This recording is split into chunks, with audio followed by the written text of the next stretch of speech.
بسم اللہ الرحمن الرحیم۔ آج کا جو مین ٹاپک ہے پاکستان باہمت ججوں کو سلام پاکستان قوم کا۔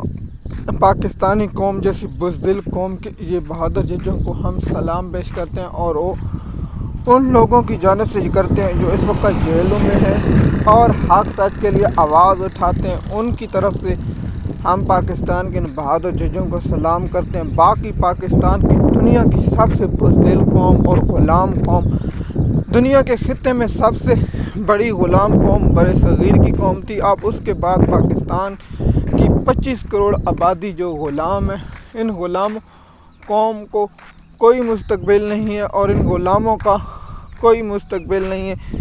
ان غلام ججوں کا، ان غلام قوم کے بہادر ججوں کا جو انہوں نے قربانیاں دی، ان کے ساتھ عوام کھڑی ہونی چاہیے۔ لوگ سوچتے تھے، میں پہلے دن سے کہہ رہا تھا وکیل غلام ہے، وکیل دنیا کے سب سے بڑی تنظیم وکیل ہیں۔ میں نے کہا ایسا ہونا جو نون لیگ کا پالتو کتا ہے اور اعظم نذیر تارڑ جو نون لیگ کا پالتو کتا ہے اور نون لیگ والے اسٹیبلشمنٹ کے پالتو کتے ہیں، وہ انصاف کی راہ میں رکاوٹ۔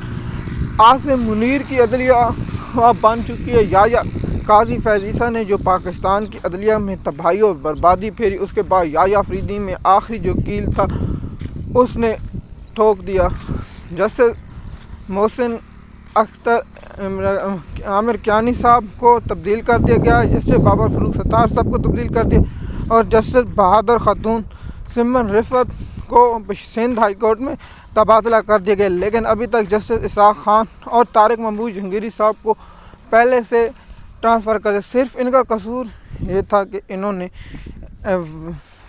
حق کا اور سچ کا ساتھ دیا۔ انہوں نے اسٹیبلشمنٹ کی آگ کے اشارے کے جسٹس نیلم نہیں بننا گوارا کیا، جسٹس امین الدین خان بننا گوارا نہیں کیا، جسٹس عامر فاروق بننا گوارا نہیں کیا، جسٹس حسن سید رضوی بننا گوارا نہیں کیا، جسٹس ہاشم کاکڑ بننا گوارا نہیں کیا، جسٹس جمال مندوخیل بننا گوارا نہیں کیا، جسٹس لاہور ہائی کورٹ کے جج دیگر نہیں بننا گوارا کیا گیا۔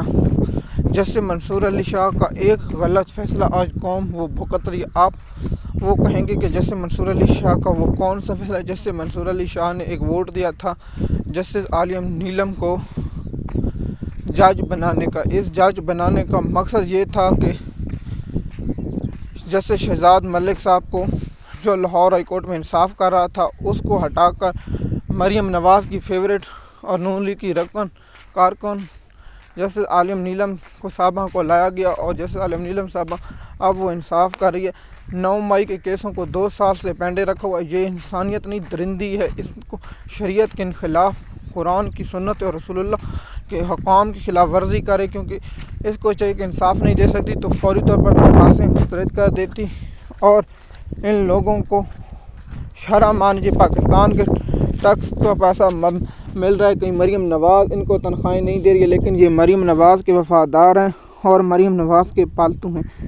ان بہادر ججوں کو ان لوگوں کی جانب سے سلام جو اس وقت جیلوں میں ہے، ملٹری کورٹ میں ہے اور مختلف سزائیں بھگت رہے ہیں اور جو بیرونی ملک میں پناہ گزین ہیں، جو اپنے ملک میں اپنی جان حفاظت سے بچے ہوئے۔ میں طاہر الاشرفی پر ایک ویلاگ بناؤں گا کہ ان مولویوں پر اللہ کی لعنت ہو، انہوں نے ملک اور اسلام کیسے بیچا۔ سب سے پہلے آپ لوگوں کو معلوم ہونا چاہیے کہ ان باہمت ججوں کا قصور عمران خان کے کیسوں کو میرٹ پر سننا تھا۔ دوسرا، فارم 47 مانگے گئے تھے اصل، جس پر اسٹیبلشمنٹ کو شرمندگی ہونی تھی اور اسلام آباد ہائی کورٹ میں جو 70 ہزار سے ووٹ کی لیڈ سے قاضی فیض عیسیٰ نے اپنا بدلہ لیا تھا، عمران خان کے خلاف ریفرنس کا، اس نے قوم کی بربادی کی، عدلیہ کی بربادی کی اور سب سے زیادہ جو گھٹیا کردار قاضی فیض عیسیٰ سے میں کہتا ہوں 2 آگے قدم لیا، وہ یا شیطان، جس نے انسانیت کا، اسلام کا، اپنے قبیلوں کی روایت کا، ناانصافی کی وہ بنیاد رکھی۔ سب کہتے ہیں کہ حضرت علی رضی اللہ عنہ کو مبارک قول ہے، جب انسان عہدوں پر بیٹھتا ہے تو اس وقت بے نقاب ہوتا ہے، تو اس لیے یا فریدی وہ بے نقاب ہو۔ ان بہادر ججوں کو، پاکستان کے ان عظیم لوگوں کو جو انصاف کے لیے، جو حق کے لیے، جو باطل کے لیے لڑتے لڑتے شہید ہو گئے اور ان کی جانب سے سلام اور آنے والے وقتوں میں ان ججوں کو یاد رکھا جائے گا جنہوں نے ظلم کا، فرعون کا، شیطان کا، ابلیس کا، درندے کا، جو انسانیت کے لانے کے لائق نہیں تھا، جنہوں نے معصوم بچوں پر گولیاں چلائیں مریدکے میں 9 مئی میں، ان شیطانوں کے راستے میں رکاوٹ ہی کھڑے رہے اور انہوں نے اپنے حق کے لیے آواز کی، لیکن پاکستان کی وکیلیں 12 اور لوگ نہیں کھڑے تھے۔ سب سے پہلے یہی ہے کہ ان ججوں کو سلام اور ان کی ہمت کو سلام، اللہ ان کی حفاظت اور ان کے کو ہمت رکھے تاکہ وہ پاکستانی قوم کے ساتھ مستقبل میں انصاف کرے۔ کبھی تو غلام قوم کھڑی ہوگی، کبھی تو ان کو احساس ہوگا کہ ان کے لیے کوئی حق کے لیے قید بیٹھا اور اپنی آنکھیں اور سب کچھ قربان کر کے اس غلام قوم کے لیے پھر جنوں کے لیے اٹھنا ہی کھڑا ہو گیا۔ مشکل مزید معلومات کے لیے آپ ہمارے چینل پر ہیں۔ شکریہ۔